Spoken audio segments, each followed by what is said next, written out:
మీ కుటుంబ శాంతి, ఆరోగ్యం, ఆర్థిక అభివృద్ధి కోసం రుద్రాక్ష మహాపూజలో తప్పక పాల్గొనండి. ఇప్పుడే నమోదు చేసుకోండి.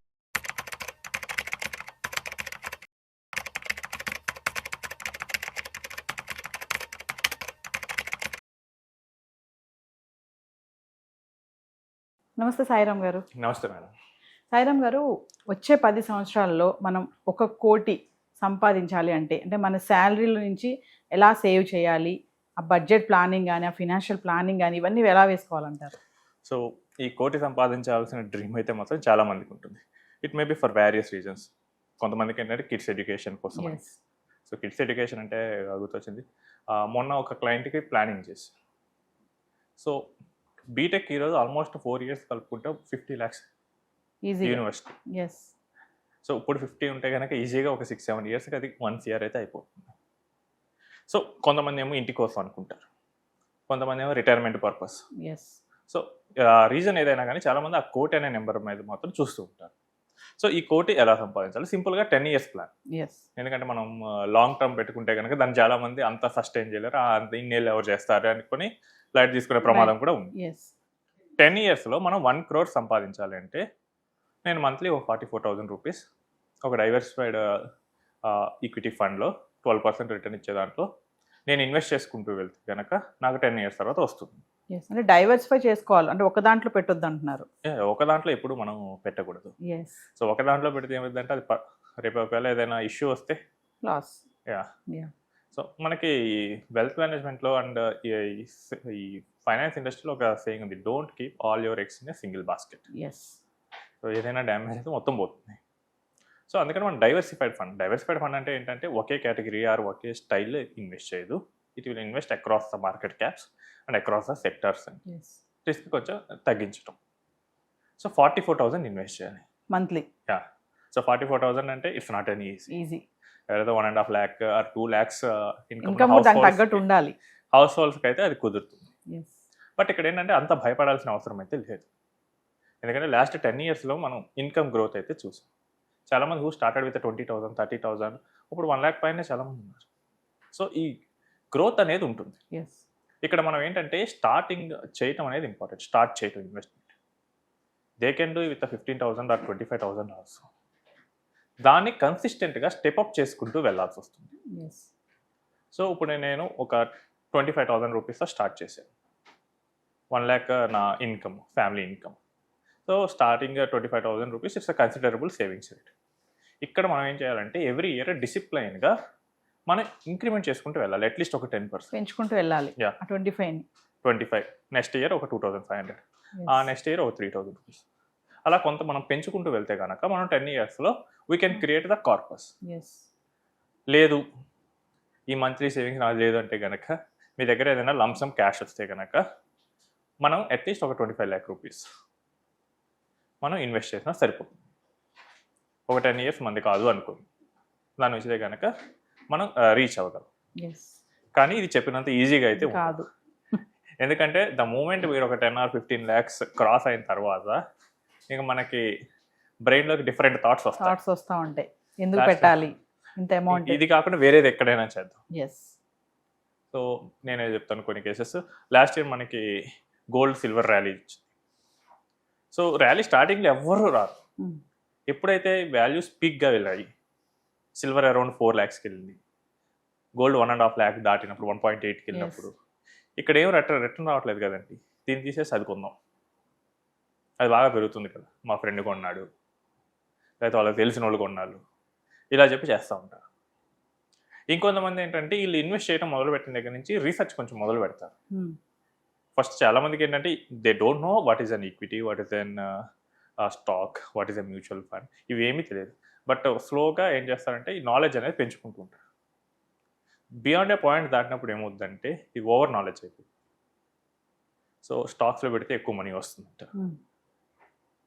సో నేను డీల్ చేసిన ఒక ఇన్వెస్టర్, ఈ ఇన్వెస్టర్ డీసెంట్ అమౌంట్, తర్వాత ఒక ఐటీసీ స్టాక్ తీసుకున్నాడు. 400లో ఉన్నప్పుడు తీసుకున్నాడు.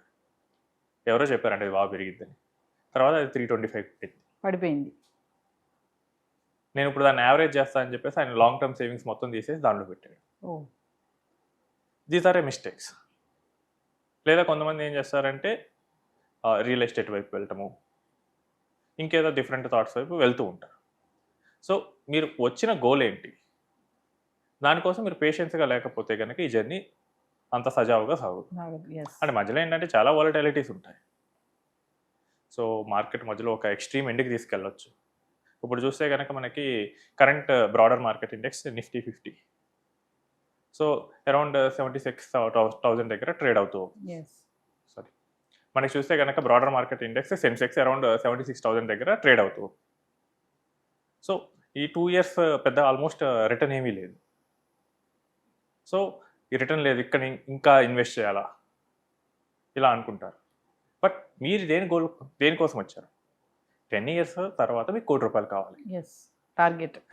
సెకండ్ ఇయర్ థర్డ్ ఇయర్ పెరగలేదు, ఇదంతా ఎందుకు? మనకి ఈ మార్కెట్ 2018లోనూ వచ్చింది అండ్ 2010లో కూడా ఉంది. 2010లో దివాళీ తర్వాత సెన్సెక్స్ ఆల్ టైమ్ హైకి రీచ్ అయింది 20,000 points, తర్వాత పడుతూ వచ్చింది. అండ్ ఈ టైంలో లంసమ్ ఇన్వెస్టింగ్ వర్కౌట్ అవ్వలేదు, ఎస్ఐపి ఇన్వెస్టింగ్ కూడా వర్కౌట్ అవ్వలేదు 2010 నుంచి 2014 మధ్య. But suddenly after 2014 stable government form అవగానే సెంట్రల్లో ఈ 4 years ఏదైతే నాన్ పర్ఫార్మెన్స్ ఉందో అదంతా ఒక ఇయర్లో కవర్ అయిపోయింది. హిస్టరీ ఇలాంటి చాలా ఇన్సిడెన్సెస్ ఉన్నాయి. 2018లో కూడా మనకి mid and small caps perform చేయలేదు. బట్ కోవిడ్ ఫాల్ తర్వాత అవన్నీ పర్ఫామ్ చేయడం మొదలుపెట్టాయి. సో ఈ షార్ట్ టర్మ్ మైండ్తో ఉండి నేను రాంగ్ చేస్తున్నానే అనుకొని బయట తీసేస్తే కనుక మిస్ అవుతుంది ఈ జర్నీ. అంటే స్కిప్ చేయకూడదు. ఒకవేళ Yeah. మార్కెట్ డౌన్ఫాల్లో ఉన్నా కూడా వీ హ్యావ్ టు కంటిన్యూ అంతే దాన్ని. సో మార్కెట్ డౌన్లో ఉందంటే కనుక మనకి ఆ స్టాక్స్ కానీ ఆ కరెస్పాండింగ్ యూనిట్స్ కానీ తక్కువ ప్రైస్లో దొరుకుతాయి. Hmm. సో మనం మనం మంత్లీ చేసే ఎస్ఐపి అక్కడ ఏంటంటే మనం హయ్యర్ వాల్యూలో కొంటున్నాం. ఇప్పుడు మార్కెట్ పడినప్పుడు ఏమవుతుంది, తక్కువలో దొరుకుతుంది. సో ఇప్పుడు నాకు ఐఫోన్ 17 or 18 50,000 దొరుకుతుంటే కొంటాం కదా ఖచ్చితంగా. సో మార్కెట్ తక్కువ ఉంది, ఇవన్నీ ఆలోచించాం కదా అక్కడ. సేమ్ మనకి యూనిట్స్ కూడా అలానే. లేదా గోల్డ్ మనకి 1 lakh దొరికితే ఇప్పుడు ఖచ్చితంగా కొంటాం. సో మనకి ఇవి కూడా అలానే ఆలోచించుకోవాలి.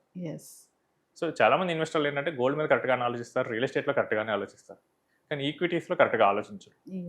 సేమ్ ఈ 3 క్యాపిటల్ అసెట్సే, దాన్ని కరెక్ట్గా ఆలోచిస్తే కనుక తక్కువలో ఉంది అంటే కనుక మనకి మనం పెట్టే మనీకి ఎక్కువ యూనిట్స్ వస్తున్నాయి. ఇవి పెరిగితే కనుక మనకి తొందరలో ప్రాఫిట్ ఎక్కువ వస్తుంది.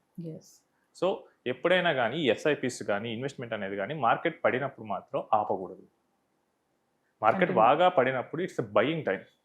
ఎవరైతే ఆపుతారో వాళ్ళందరూ రిటర్న్స్ మిస్ అవుతారు. ఓకే. సో ఎవరైతే కంటిన్యూ చేశారో వాళ్ళకి మాత్రం మంచి మంచి రిటర్న్స్ వచ్చాయి. అండ్ మనకేంటంటే investment return versus investor return అని ఉంటుంది. ఇన్వెస్ట్మెంట్ రిటర్న్ అంటే ఆ ఇన్వెస్ట్మెంట్ ఎంత రిటర్న్ ఇచ్చింది, ఇన్వెస్టార్ రిటర్న్ అంటే అందులో ఇన్వెస్టర్ ఎంత తీసుకున్నారు.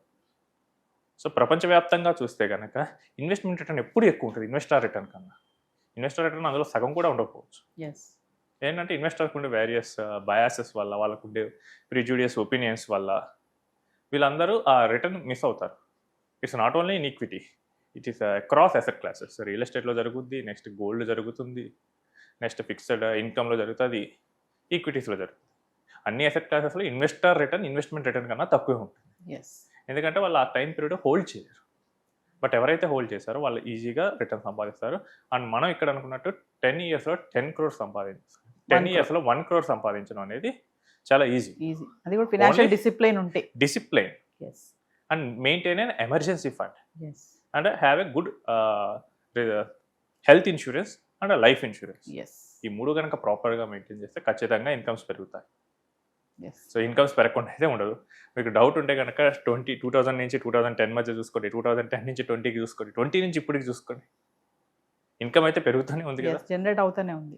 సో మనకు కూడా మనం తక్కువ స్టార్ట్ చేసినా కానీ డిసిప్లైన్గా మనం ఇన్వెస్ట్ చేసుకుంటూ దాన్ని పెంచుకుంటూ వెళ్తే కనుక ఖచ్చితంగా మనం రీచ్ అవ్వగలం. ₹1,00,00,000 సంపాదించడం అంత కష్టమేం కాదు, డిసిప్లైన్గా వెళ్తే. డిసిప్లైన్ లేకపోతే ఎక్కడైనా మనకు. Thank you sir. రైట్.